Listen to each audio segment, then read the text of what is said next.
नमस्कार, आपका स्वागत है। दोस्तों, वास्तुशास्त्र एक प्राचीनतम ग्रंथ है। इस ग्रंथ में भवन के निर्माण से लेकर भवन के अंदर रखी जाने वाली वस्तुओं के स्थान और दिशाओं का महत्वपूर्ण ज्ञान दिया गया है।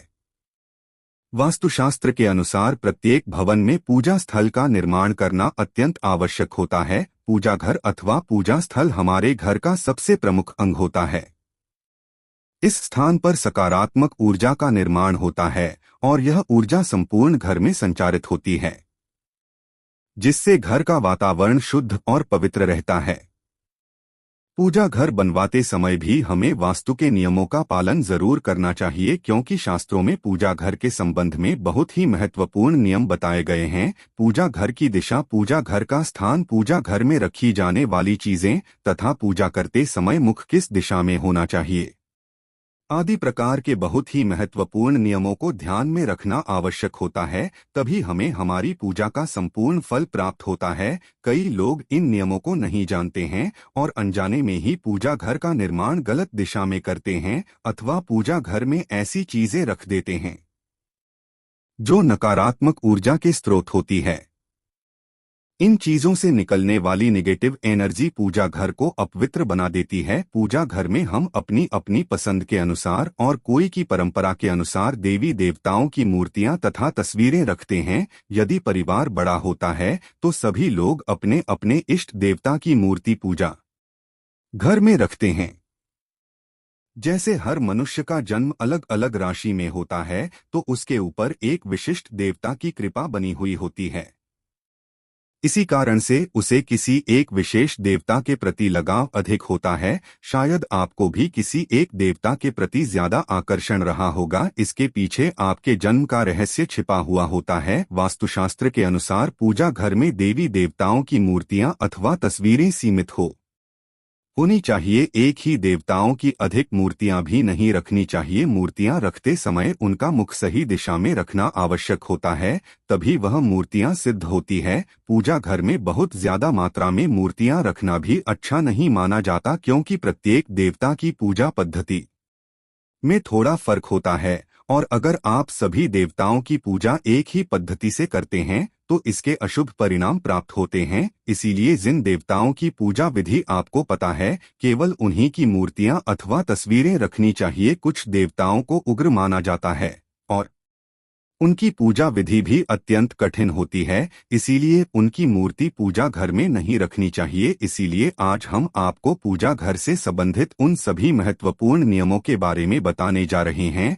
जो आप सभी को पता होनी चाहिए। अगर आप शास्त्रों में बताए गए इन नियमों के अनुसार पूजा करते हैं तो आपको आपकी पूजा का फल निश्चित ही प्राप्त होगा, इसमें कोई शंका नहीं है। तो चलिए जान लेते हैं पूजा घर से संबंधित नियमों के बारे में। सबसे पहले और बड़ी गलती जो अक्सर हम सभी से हो ही जाती है, वो है मंदिर को स्वच्छ रखना। पूजा घर में मंदिर को जिसमें आप भगवान को स्थापित करते हैं, कभी भी अस्वच्छ नहीं रखना चाहिए। साथ ही हमें भी पूरी तरह से स्वच्छ होकर ही पूजा घर में जाना चाहिए। चप्पल जूते पहनकर या गंदे पैरों से पूजा घर में नहीं जाना चाहिए। दूसरी महत्वपूर्ण बात यह है कि हमारी पूजा घर का दरवाजा कभी भी दक्षिण दिशा में खुलने वाला बिल्कुल भी नहीं होना चाहिए।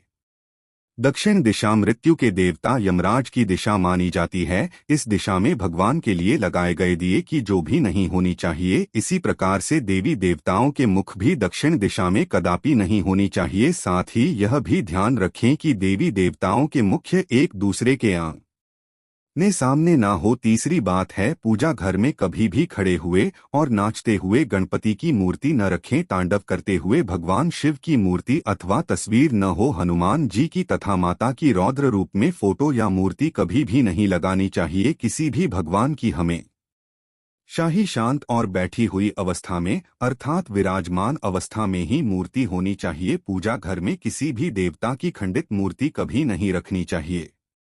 चौथी बात है, पूजा घर में भूलकर भी किसी जीवित या मृत व्यक्ति की तस्वीर देवताओं के साथ नहीं लगाएं। यह बिल्कुल भी शुभ नहीं माना जाता है। कई लोग साधु संतों की तस्वीरें अथवा मूर्ति पूजा घर में भगवान के पास रख देते हैं। वास्तुशास्त्र में ऐसा करना शुभ माना नहीं गया है। घर के मंदिर में पूजा के लिए मूर्तियां रखी जाएं या तस्वीरें किसी भी देवता की एक से अधिक नहीं होनी चाहिए। साथ ही उन तस्वीरों या मूर्तियों की ऊंचाई 4 या 5 इंच से अधिक नहीं होनी चाहिए। जहां तक घर के मंदिर में शिवलिंग रखने का प्रश्न है, तो घर के मंदिर में 2 इंच से बड़ा शिवलिंग नहीं रखना चाहिए। यदि आपको अपने घर के मंदिर में बजरंगबली हनुमान जी की मूर्ति रखनी है, तो बाजार से खरीदकर ऐसी मूर्ति लाइए जो बैठी हुई अवस्था में आशीर्वाद देती हुई हो। घर के मंदिर में रखी जाने वाली देवी देवताओं की मूर्तियां या तस्वीरों के मुख प्रसन्नचित होने चाहिए। मंदिर में रखी गई मूर्तियों की बीच में कुछ दूरी अवश्य ही होनी चाहिए।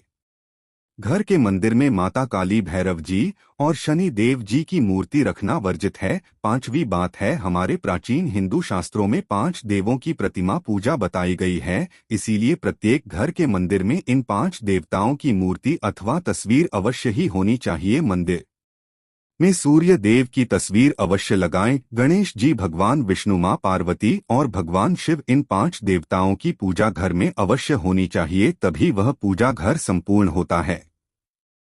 शास्त्रों में यह भी वर्णित है कि पूजा घर में देवी देवताओं की प्रतिमाएं हमारे अंगूठे से बड़ी नहीं होनी चाहिए। यदि इससे बड़ी मूर्तियां हम रखते हैं तो उनकी प्राण प्रतिष्ठा करानी चाहिए और उनकी विशेष पूजा के नियमों का पालन करना चाहिए। ध्यान रहे, पूजा घर में भूल से भी किसी भी देवी देवता की खोखली मूर्ति नहीं रखनी चाहिए। मूर्ति मिट्टी की हो अथवा धातु की, वह कभी खोखली ना हो, ऐसी मूर्तियां जल्दी खंडित हो जाती है। मंदिर में चित्र लगाते समय ध्यान में रहे कि देवी देवताओं के चित्र फटे हुए अथवा ढूंढ लेना हो। 6ठी बात है, घर में देवी देवताओं की उग्र प्रतिमाएं अथवा चित्र भी न लगाएं। भगवान का जो रूप आपको प्रिय हो वही रूप आपके सामने होना चाहिए। देवताओं के उग्र रूप से मन में भय की स्थिति निर्माण होती है। साथ ही घर के छोटे बालक देवताओं के ऐसे उग्र रूप को देखकर भयभीत हो सकते हैं और उनके मन में भगवान के लिए प्रेम कम होने लगता है। इसीलिए पूजा घर में सदैव ही प्रसन्न मुद्रा वाली मूर्ति ही रखनी चाहिए, जिन्हें देखकर मन में प्रेरणा जागृत हो। 7वीं बात 8 है, प्राचीन काल से जो चलन है उसके अनुसार लकड़ी, पत्थर, सोने, चांदी या पीतल जैसी धातुओं की मूर्तियां ही घर में रखनी चाहिए। वैसे धातु की मूर्तियां महंगी होने के कारण आजकल पत्थर की मूर्तियों को भी बहुत से लोग घर में पूजा के लिए रखते हैं। पाषाण की मूर्ति सर्वश्रेष्ठ मानी गई है क्योंकि इन्हें स्वच्छ करना आसान होता है।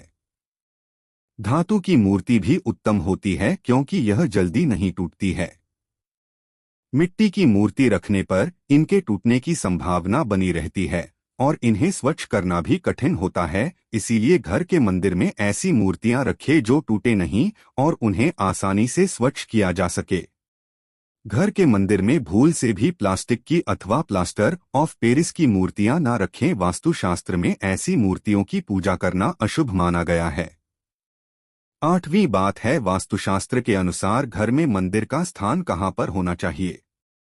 दोस्तों, भगवान तो इस संसार के कण कण में विराजमान हैं, लेकिन जहां बात करें मंदिर की तो उसके लिए निश्चित स्थान की आवश्यकता होती है ताकि ईश्वर का स्मरण करते समय हमारा ध्यान केंद्रित हो। इसके लिए वास्तुशास्त्र में पूर्व दिशा का निर्धारण किया गया है। यदि मंदिर को पूर्व और उत्तर की दिशा के मध्य में बनवाया जाए तो यह सर्वोत्तम होता है क्योंकि यह स्थान सकारात्मक ऊर्जा का स्थान होता है। इसी दिशा से सकारात्मक ऊर्जा घर में प्रवेश करती है।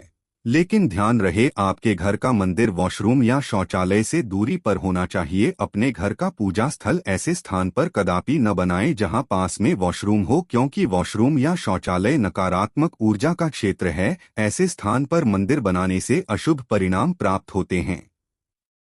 पूजा करते समय नकारात्मक ऊर्जा आपको प्रभावित कर सकती है। पूजा घर शयन कक्ष में भी नहीं होना चाहिए। 9वीं बात है, घर के मंदिर के संबंध में यह एक महत्वपूर्ण बात यह भी है कि जहां तक हो सके घर का मंदिर आपके उठने बैठने की जगह से ऊंचा होना चाहिए, क्योंकि सभी देवी देवता का स्थान हम सबसे ऊंचा है। घर में पूजा के स्थान के लिए एक अलग ही कमरा दिया जाए तो सर्वोत्तम होगा। घर के मंदिर में कभी भी बिखरा हुआ सामान नहीं होना चाहिए। देवी देवताओं की मूर्तियां, पूजा सामग्री एवं अन्य धार्मिक पुस्तकें आदि अपने अपने स्थान पर रखी होनी चाहिए। कभी कभी ऐसा देखा जाता है कि लोग लापरवाही में पूजा स्थान पर वस्तुओं को बिखरा कर रखते हैं। ये वस्तुएं हमारी पूजा में बाधा निर्माण करती है, जिससे हमारा ध्यान भटकने लगता है। इसीलिए पूजा घर में सामग्री को सदैव ही व्यवस्थित रखना चाहिए। घर के मंदिर में पूजा करने के बाद जली माचिस की तीली, मुरझाया हुआ फूल, जली हुई काली बाती आदि को हटा देना चाहिए।